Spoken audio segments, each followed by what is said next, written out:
Good morning, everyone. I'm starting off with my cup of, this is hot green tea. Normally I drink the standard Lipton tea, but to vary it I have green tea in bottles, which is cold, and then I have hot tea that I can brew. So I drink lots of tea. All right. So for today, we're going to just kind of get back into focusing on what should we be doing, what can we be doing. And the title for this is It Just Takes One. You know, we sit back and we decide whether we're going to go do something to help, whether we're going to vote, whether we're going to join up and help at the soup kitchen, or whether we're going to help at church or whatever. And people think and go, you know, I like to do something more with my life. Maybe start a YouTube channel. Hello, Kitty. He's in his Zoomies right now, so he may join us. But it's like, I've always wanted to go to Israel and be a missionary, or I wanted to go to South America and be a missionary, or whatever. Go to the inner city, whatever it is. But then you think, well, I'm not capable of doing this. I don't have the ability to do this. And you're absolutely right. You don't. But God does have the ability, and He has the ability to pass that on to you. That's Him running around. I like it when He does the Zoomies when I'm awake and can watch Him. I don't like Him when He does it at 2 in the morning and wakes me up. Get him, Kitty. Get him, Kitty. The bottom line is the Bible, there are many stories that we could talk about. The Bible is full of stories of individuals who, because of their trust in God, their belief, their righteousness in approaching God, God found a way to use them in extraordinary ways. Each one of us can do this. When Jesus was with us and He was leaving, He says, "Greater things than these you will do." You know, we've seen what He could do. He could heal people, and He didn't heal each person was healed differently to show that there's not something just locked in. Everybody is individual. Everybody has needs. All right, he's right next to me, so let me pull him up here. And he's biting. Yes, you're biting. Ow, ow, ow, ow, ow, ow, ow, ow, ow, ow, ow, ow, ow. Okay, there you go. And he's back down. Animals think biting is fun. Playtime. Nope, he's trying to get me again. Okay. But I want to get him on the camera so you could see him. He's still here. Everybody asks where he's at if he's not here. A lot of times he's sleeping, and you don't wake the beast.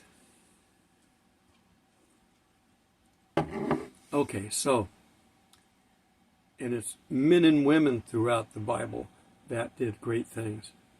Whether it's Ruth or Mary, for instance, volunteering her service. Yeah, she was approached by an angel, but she said, yes, I'm at your disposal. Joseph the same way. And throughout history, we have the stories of Abraham and Noah and Moses and all these great people who did what they could at God's beckoning. Now, sometimes they had to call them out special. You know, I haven't seen a burning bush yet, but I still can hear God. Now, He's not talking audibly in my ears. He's talking to me through surroundings and circumstances and what comes up. If I'm reading a verse, if I'm reading the same verse every day, I'm getting into a rut. Now, I could have it as part of my morning ritual to read the same verse, but I need to read other parts of the Bible. God speaks to us through the Word, gives us our directions through the Word, and tells us what we can do and what we can't do. If you don't know what to do, say, God, I'm available. Bring someone to me. And He will.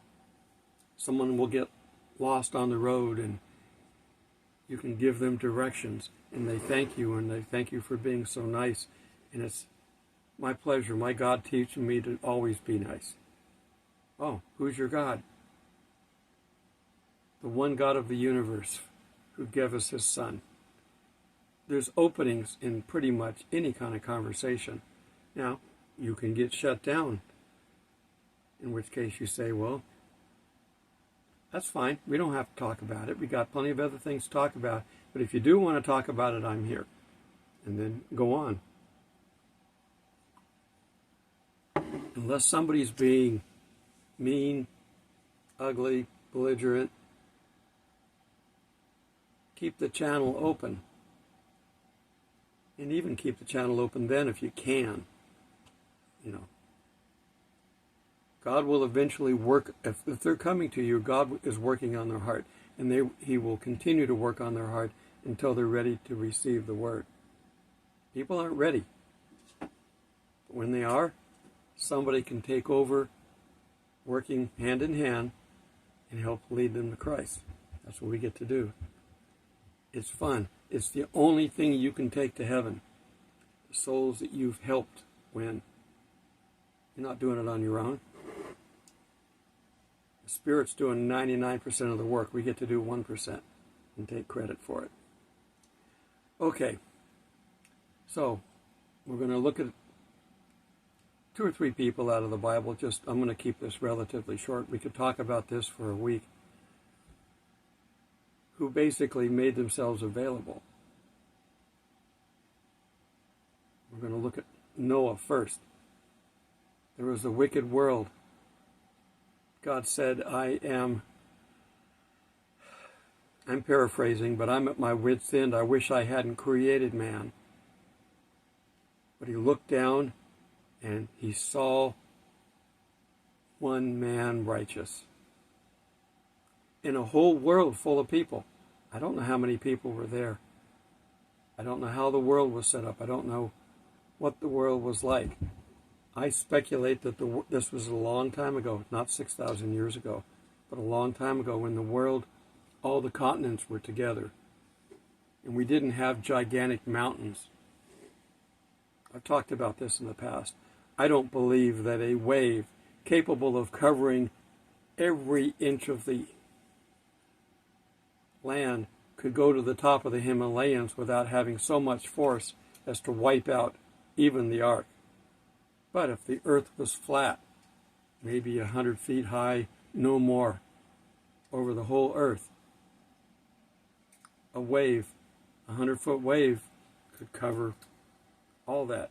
And the ark was designed to float up and down. It wasn't designed to ride the surf. It's not a surfboard. It was designed to basically go up and down and hold everything in place and not do a whole lot of this. Look at the design. It's the same as our basic transport ships, the cargo ships or the oil ships. The oil ships would be a good one. They ride fully loaded, low in the water, and they don't do a lot. Now, the ocean does take them up and down, and you can see pictures of them going up and down waves, but they're really not designed for that. We've also seen pictures of them splitting in half when they got too violent. So they have to steer around storms. You don't take them in a storm if you can help it. But they're designed to just float. And if you've seen a tsunami come in, a tsunami is just basically a wave, not tumbling wave like you do on surfing, but just it goes up and comes back down. It goes out to sea and comes back in.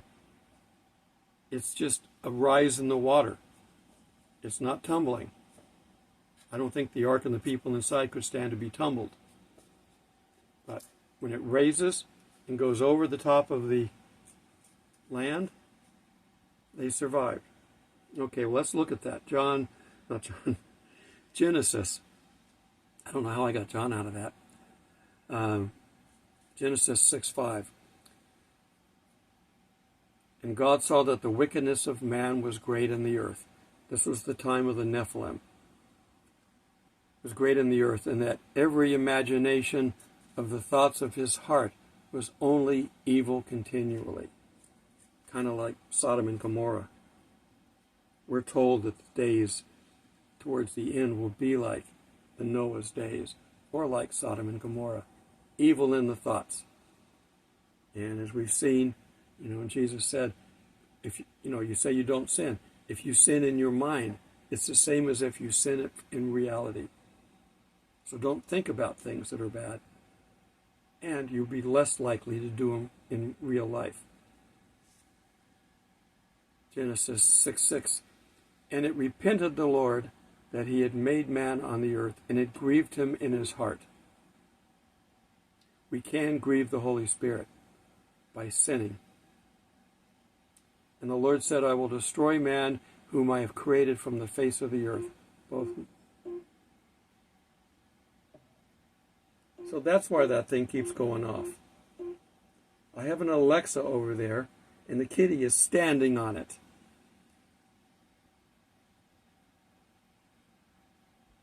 That's why it's red now.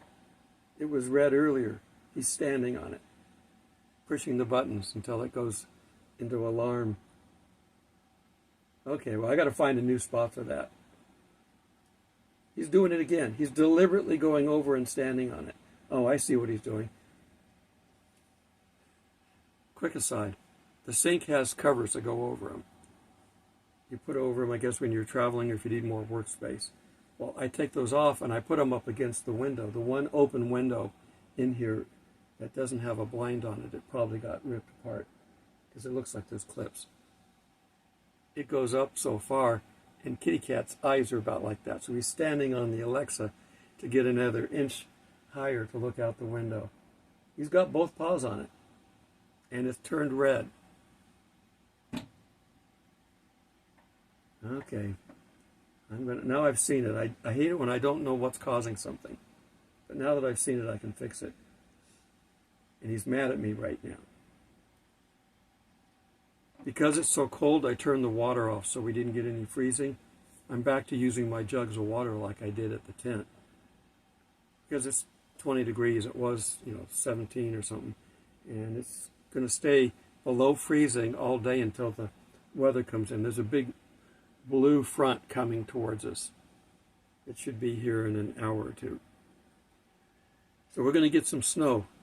And we're supposed to get a lot of snow, an inch or two, which for us is a lot. I know there's places that get 20 inches a night. I've seen it. I've lived in it. But this is south. And I'm south-south. I'm not into Florida, but I'm closer to Florida than I am to Atlanta. And I'm close to Alabama, so I'm southwest Georgia. All right. Back to our story. And the Lord said, I will destroy man whom I have created from the face of the earth, both man and beast, and the creeping things and the fowls of the air, for it repenteth me that I have made them. But Noah found grace in the eyes of the Lord. Can you believe that in a whole world of people? I don't know how many people. If it was 5,000 people, if it was 5 million people, it doesn't matter. 500 people, whatever it is. He only found one man and his family. It's amazing. So Noah is one that can be an example to us. Be the oddball. Be the Jesus freak. The world won't like you. The world will think you're crazy, that you're a freak. And you are an abnormality compared to them. But that's okay. Be that for God. That's what he wants. All right, let's look at another famous man. We could have started with him, with this one first, but I'm moving forward in Genesis. Genesis 11:27. And like I said, there's a gazillion people in the Bible that we could look at that are special people, one of a kind, that God saw favor in. Genesis 11:27. Now these are the generations of Terah. Terah is of the lineage of Noah. See, we were in Genesis 6, now we're in Genesis 11, so we're not too far. And it's gone through and listed a bunch of people. So this is Terah, Terah begot Abram, Nahor, and Haran. Haran begot Lot. Okay, so there's the connection between Abram and Lot. It's his nephew.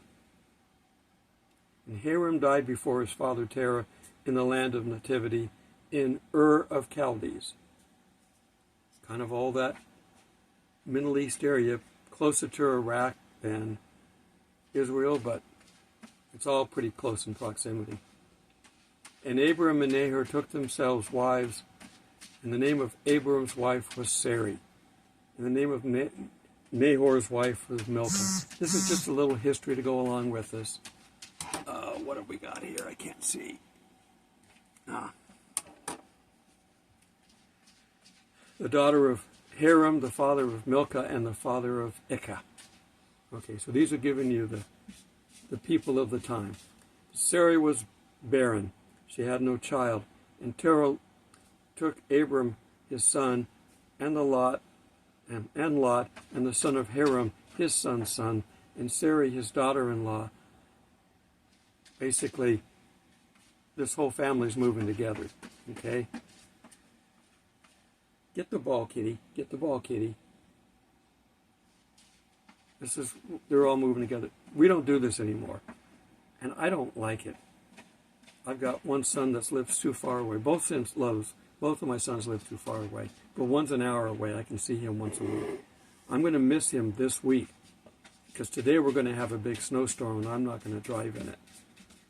And then Thursday I got to take my car in again for the last big piece that I can afford right now, and that's the water pump. I've kept this car until everything is failing. And I'm not going to go buy a new car and have a $300 or $400 a month payment for what turns out to be a piece of trash, which is what these new cars are. So I'll just keep fixing this one. When I get done, I'll have a good running used car. It's a Pontiac G8, but it's still used. I got it in 2008, so that's, 17 years? Okay, get the ball. You need help again? Huh? Do you need help again? There, go get it. Okay, so they went forth with him from Ur of Chaldees to the land of Canaan, and they came into Haran and dwelt there. Okay, so they moved a little bit to the west. And the days of Terah were 205 years, and Terah died in Haran. They were still living a long time. This isn't that long after the flood. I've told you why we are dying. Back then, in pre-Noah time, the earth was covered in moisture. There were no clouds, there was no sun, there were no stars. It was covered in a blanket of moisture, and the earth spun true on its axis. I've told you this. The reason that I can say that is because we can look at the events that the Bible describes. They didn't have a rainbow until after the ark landed on dry ground. If they'd never seen a rainbow, they never saw the sun going through the clouds.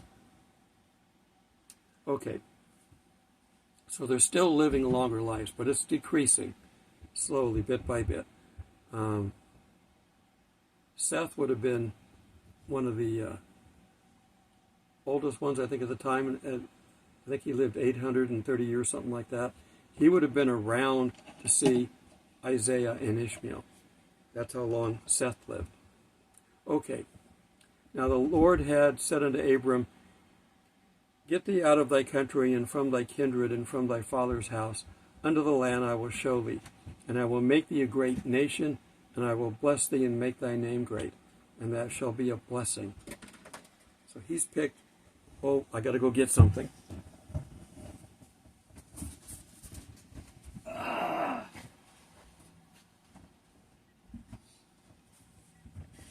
Okay, I needed this. The sink had a stopper in it to keep the water from going down, and it disappeared. Kitty got it. I have to put it back in so that this needs to go in, and it keeps the water from going down the sink. It's a different type of stopper than you'd have in a home sink, because this is a trailer. But I was wondering where that was at, and he kicked it out. That's good. That's what he was trying to get. Hang on a second. Okay, I'm back. He was standing on Alexa again, and I didn't want to have him order me something or whatever. Alexa, how are you?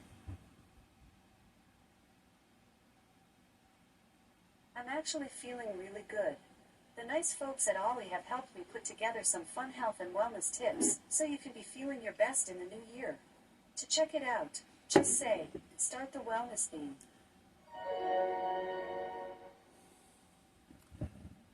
You see, it's there to be a helpful tool. I know it can listen to me, but I don't do anything that people would be concerned about.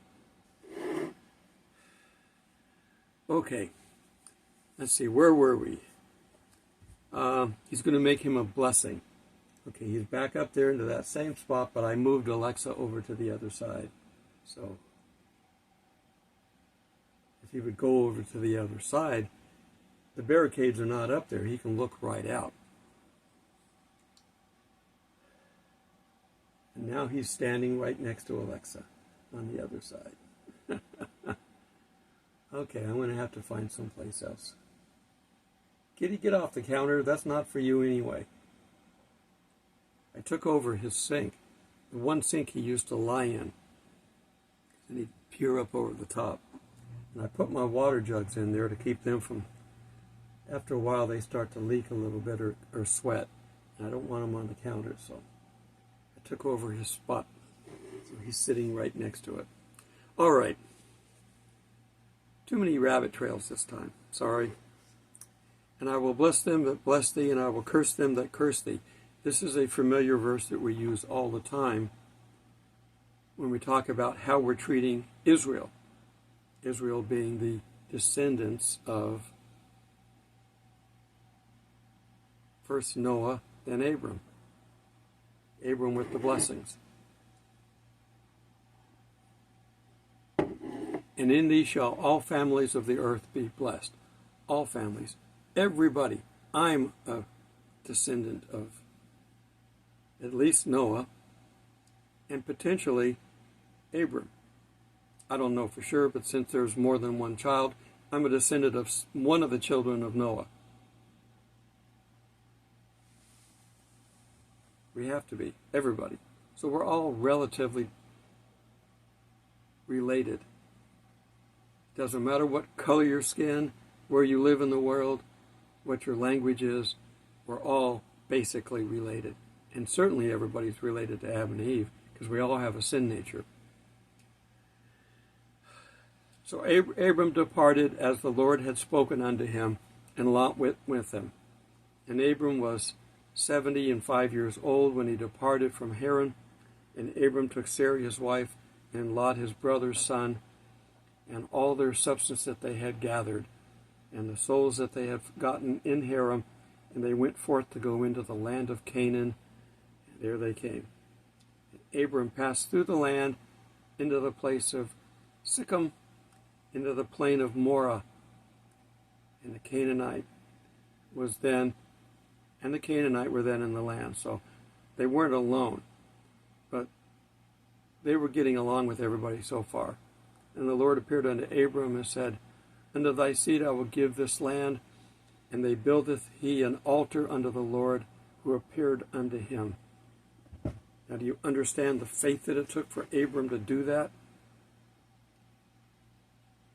All of the descendants of the world are going to come from him. Sarai has not had a child yet.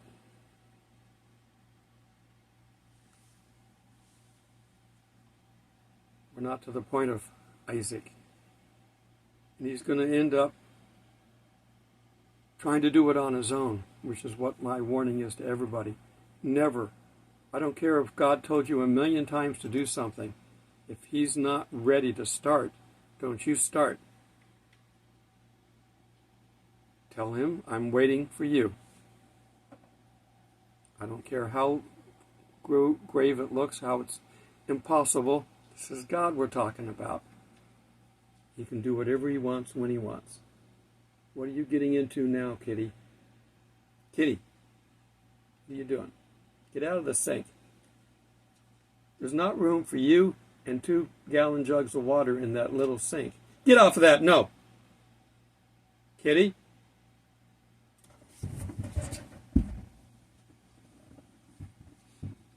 Trying to knock stuff off the counter. You know how cats are. You've seen the memes and the cartoons and the videos. He wants attention. Kitty?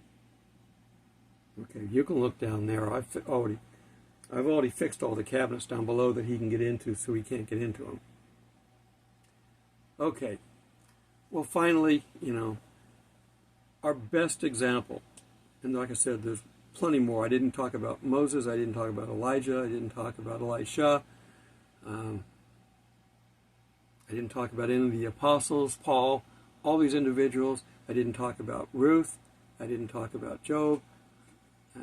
I did mention Mary. There are men and women in this. Individuals who God called out to do his work. Were they capable? Not before God called them. They were simply making themselves available. Jesus' disciples were fishermen for the most part. His best ones. Peter and John, for sure. Here he goes, zooming by. And yet they had to have people that could present the gospel to the people that when Jesus left, had to present it to the people, and had to be good examples. Now Peter had ups and downs, we know that. So do most of us. So that's okay. God can work with that. With Peter, he said only God could have revealed that to you. Only the Spirit could have revealed that. When he said, "Who am I?" and Peter said, "You're Jesus Christ, the Messiah." And then not too long after that, he said, "Satan, get behind me." So we don't have a perfect life down here and never will. Don't wait for it to be perfect. Don't wait for anything that you need, that you think you need. If God tells you to go out and do something, go do it. And we're running out of time, so you don't have time to put it off. And the best example of everything that we've got, if you didn't believe any of this other stuff or follow any of this other stuff, Jesus is the best example. He wants us, through his example, to do what he did. To go throughout the world, spreading the gospel, helping people whenever we can. Now, I don't know personally of healing miracles like he did. I personally don't know that. I haven't seen any or done any. We don't need to do as much now praying for somebody and they get healed without a, bells and whistles, just simply get healed. That's okay. I don't need to take credit for it. In fact, I don't want to take credit for it. Because if the word got out that I could heal people by saying bless you, I'd have people lined up outside my door 24/7.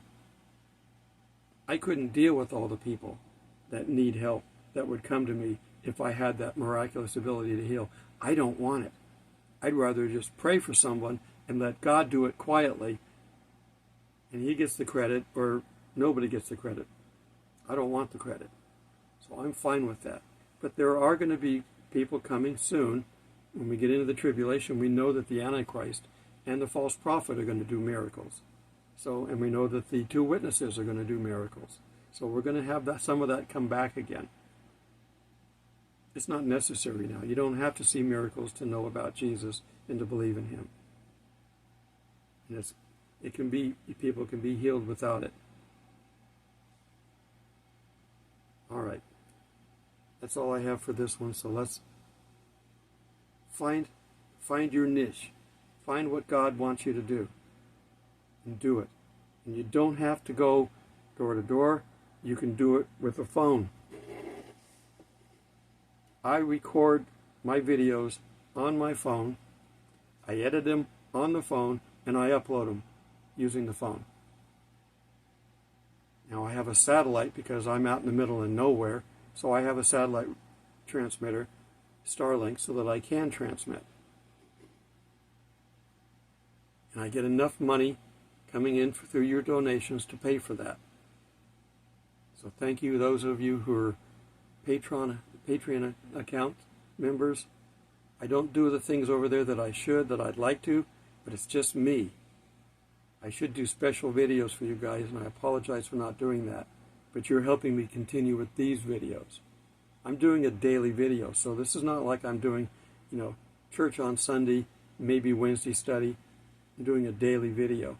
Because of that, and it's only me, I don't have time to do other stuff. Now, if God wants to give me the time to do that, and the tools or some help, I'd appreciate it.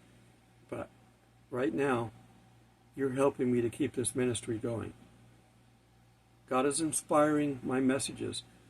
He used to give me messages a week in advance. I'd record all my videos in 2 or 3 days, and then I'd sit around and twiddle my thumbs or go for a hike, whatever I'm doing. I'm taking God with me, of course, and I'm doing everything with Him, but I'm not focusing on the videos. He said, no. You need to focus on the videos more than anything else you're doing. So He won't tell me what my message title is. Every one of these is individually created without a previous, I don't pull up a previous script. I do have a script. I have an outline at least. And I do a lot of talking like I'm doing now. But every one of these He gives me the night before now. And I can start taking some notes the night before and start building it. And then in the morning I can finish it and then start recording, which is what I typically do. And if I can get this thing recorded before noon, then I've got time for the satellite to act up. If there's weather or whatever, sometimes the satellite takes too long. It should be 15 minutes, but sometimes it can take 5 hours. It starts to upload and then it crashes and I lose everything and it tries to do it again. I found some tricks to help that, but I have to monitor it the whole way. God will make sure that we can do what we need to do. But if we're too equipped, we're better off not to be equipped at all and let God supply everything. All right, so thank you for those that do contribute. There's a number of ways that you can. Right now, I'm really getting to where I'm spending a lot of money on my car. I did that 2 years ago, and someone came in and helped with that. Whatever you can afford, I don't need a whole lot. We're through the holidays now. But keeping my car running means that I can visit my son during the week. And this week, like I said, I'm going to miss him. I try to visit him once a week to encourage him. He's got Asperger's, so he needs lots of encouragement. So pray for me and this ministry, my ability with him. Pray for Rapture Kitty, and help out if you can. Till we meet in the clouds, God bless.